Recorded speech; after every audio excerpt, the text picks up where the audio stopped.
Hi, welcome to week 45 of Foundation 52. This week, we're talking about rebranding. So, we're revisiting marketing, but we're looking at it from a rebranding perspective. 3 videos. The first one is Rebranding 101. The second one is timing of a rebrand. And the third video is execution of a rebrand. So, making sure that you are doing executing correctly when you decide to do a rebrand. All right, let's start talking about rebranding 101 and giving you an overview of what that means. When you think about a brand, there's a customer perception of the brand. So you can think about Amazon, and the perception is fast delivery. You can get anything you want, like usually within 24 hours, sometimes 48 hours. You can get anything. Amazon has everything you could possibly imagine, from really high quality to very low quality, from very high cost to low cost, right? So they've got just a plethora of items, products that you can choose from. So they're a product-based business. They're not really they do manufacture things now, but it's more of a marketplace for buying whatever you need. It's like a competitor, honestly, of like a Target or a Walmart or something, more than it is anything else. And their brand is fast, reliable, free delivery if you're a member of Prime. Okay. When you undergo a rebrand, it's because the perception of your brand, it's either damaged, or you do an audit of the brand and what people think of it, and you want to move in another direction, right? So there can be a lot of reasons why you would want to rebrand. We at SB Pace did a rebrand probably 9 months into being in business, because what we realized was that there was a perception that we would do the bulk of the heavy work for our clients.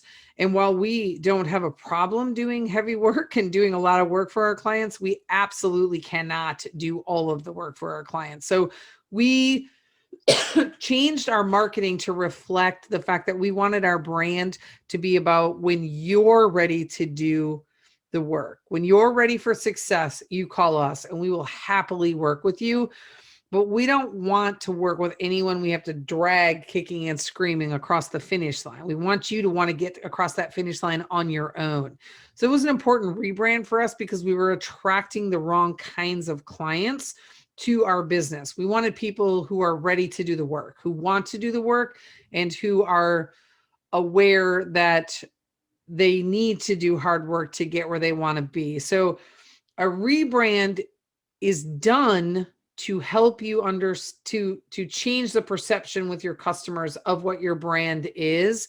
And you're doing it because the current perception doesn't really fit with what your brand actually is or what you want your brand to be. So you could also do a rebrand if there's been some bad publicity around your brand, or if you've been acquired by somebody, and so now you've got another company, and that company, as a result, the acquiring company, as a result of the acquisition, wants to rebrand to more resonate with the customers what their total brand encompasses. It could be done as part of a merger. It could be done as part of a divestiture. It could be done because you're moving into new products and or services, and you want your brand to reflect that. So there's a multitude of reasons why you would do them, and they aren't necessarily negative reasons why you would do a rebrand, right? That's not why people rebrand. So when you are going to do a rebrand, some of the things that you need to consider is, why do you want to do the rebrand? Like, what's the reason that you're looking to rebrand? And it could be any one of those things that I just listed. How are you going to roll it out? Is it going to be this? We're going to completely develop this new rebrand, and then just one day we're going to flip the switch? Or are you going to be this slow rollout for your customers, where you're not even really going to announce it? You're just going to slowly change what your branding is, and then your customers will evolve with that slow change. And you want to think about, what's the goal of the rebrand? Are you trying to establish a new identity? Are you looking to gain new customers? Are you looking to more closely align with what your ideal customer avatar is? Like, what's the goal of doing the rebrand? Rebrands happen for a number of reasons, and a lot of businesses undergo rebrands and you don't even see it coming. You don't even know, right? If you go back and you think about Coca-Cola has rebranded itself, gosh, probably 30 times in the last, however many years, right? And you can think back and look at the different ways that they have rebranded themselves. And think about like when New Coke came out, right? And they rebranded based on that, and then they rolled back to the old formula and changed their brand again. So there's a big difference, as we talked about in a prior week, between logo and branding. And here we're talking about the brand, your brand identity, the perception that customers and prospective customers have of your brand, right? So think about the perspective that your perception of Walmart versus your perception of Target. That's the brand. Your perception of Macy's. I always think of Macy's as being really messy.